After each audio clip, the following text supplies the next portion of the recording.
Hello and welcome to another edition of Motor Cars Enthusiast. In fact, this is the 400th episode. It makes me tired just thinking of it, so let's get right on with the show. In fact, this is going to be a pretty good one because we have three cars that debuted all on the same day in this particular program, and they're all choice goods. The first one on that list is the brand new Ford Focus RS. Now, we were hoping this machine was going to make its official debut at the North American International Auto Show in Detroit, Michigan, but it's a little bit on the fashionably late side. Now, when it comes to this particular machine, it's turned up to 11. In fact, you look at the Focus ST, which will continue in production as it is a completely different vehicle, Ford claiming a more mainstream. This vehicle, the RS, being a little bit more of a niche market and very, very rare, apparently, even though Ford has yet to release how many of these are going to build. But let's talk about the heart of the beast, which is the 2.3-liter turbocharged four-cylinder, the same one that you find in the brand new Ford Mustang. But instead of making 310 brake horsepower, it gets an extra 5 at 315. Now that is shifted through a 6-speed manual transmission, and we are hearing that it is 6-speed only in that option, at least as of now. And the vehicle will be full-blown rally car. Yes, it will get all-wheel drive. It got a twin-clutch all-wheel drive system that apparently could put 70% of all the power to the rear wheels alone, and Ford claims that the car will slide and dance around quite easily and quite aggressively if you so desire. Now, as far as every other piece of it, stiffer springs, stiffer sway bars, bigger braking package all the way around, bigger wheels and tires with stickier rubber all the way around.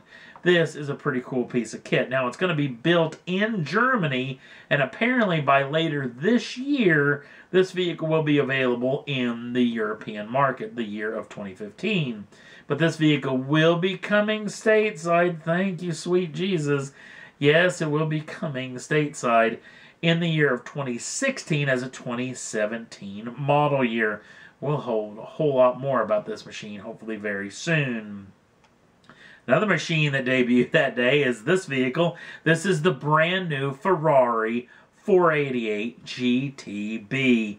Now, this vehicle will be officially taking over for the 458 Italia, which apparently is going out of production this summer. So this will be the next, the next evolution of the 458 Italia lineup. But this vehicle is quite a bit different, as the 458 had a 4.5-liter normally aspirated V8, putting out 562 brake horsepower and 597 pounds-feet of torque. The 48 GTB will get this, a brand new 3.9-liter twin turbocharged V8, putting out 660 brake horsepower and 560 pounds-feet of torque. And that is shifted through a revised 7-speed dual-clutch automatic gearbox. Now, as far as 0 to 62 numbers, they come in at 3.0 seconds, and apparently it only takes 8.4 seconds to get this car to 124 miles an hour. Now, the top speed on this machine is 205 miles an hour, and apparently this vehicle will be going 1.23 seconds quicker around the Fiorano track per lap than the outgoing 458 Italia. This is a pretty impressive piece of kit as well. And probably the most impressive number and odd number for Ferrari to release, that this, being a nearly 700 brake horsepower, twin turbocharged mid-engine supercar, gets 24.8 miles per gallon on the highway. Not too shabby for this particular machine. And the last car that debuted on that same day is this machine, the brand new Porsche Cayman GT4. And I don't know for the reason why, but this would be the car I would love to take out for a spin, no doubt. I don't know why, I just absolutely adore this car. Now, what makes it a GT4? It gets a lot of the lightweight, a lot of the high-tech parts that come off the 911 GT3 RS, including wheels and braking and a lot of other bits and pieces from that machine, but also the 3.8 liter normally aspirated flat 6 makes 385 brake horsepower, and that is shifted through a 6-speed manual transmission, and it's 6-speed manual only, no PDK gearbox for this particular machine. 0 to 60 comes in 4.2 seconds with a top speed of 185 miles an hour. And if you'd like to get your grubby little hands on this particular machine, you better get to your Porsche dealership quick, because it's going to be arriving in U.S. dealerships this summer, the summer of 2015, with a starting price of $84,600 US dollars, with another about $1,000 for the destination fee. Fantastic automobile. Last up on the list, well, if you looked at some of the big game ads that I put up on the old Facebook page, even if you watched the big game, that you may have seen this particular ad that starred this particular machine, which debuted 2 cars in one ad, which is a very strange place to debut automobiles.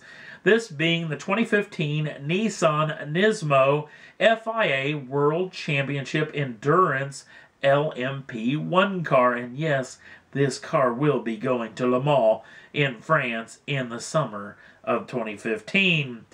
But this piece of the kit is a little bit on the odd side. And if you looked at the ad itself, it showed, with the Cats in the Cradle song in the background, a fellow who is a factory Nissan racer who's racing all around the world, while his young son and wife are growing up halfway across the world, and he kind of misses a good portion of his life. Now, one of the things that they showed off is his progression up through the ranks in the Nissan automobiles, where he got to this particular machine. This machine is a pretty weird beast.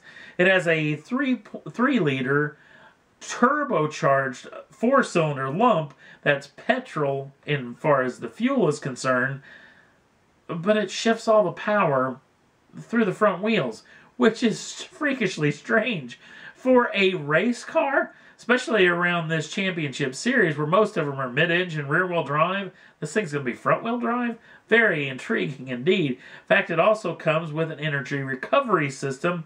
Nissan hasn't released exactly what that's all about as of yet. Other than this vehicle has 14-inch wide front tires, but only 9-inch wide rear tires, because obviously most of the power is going through the front end, and that engine's going to be up front.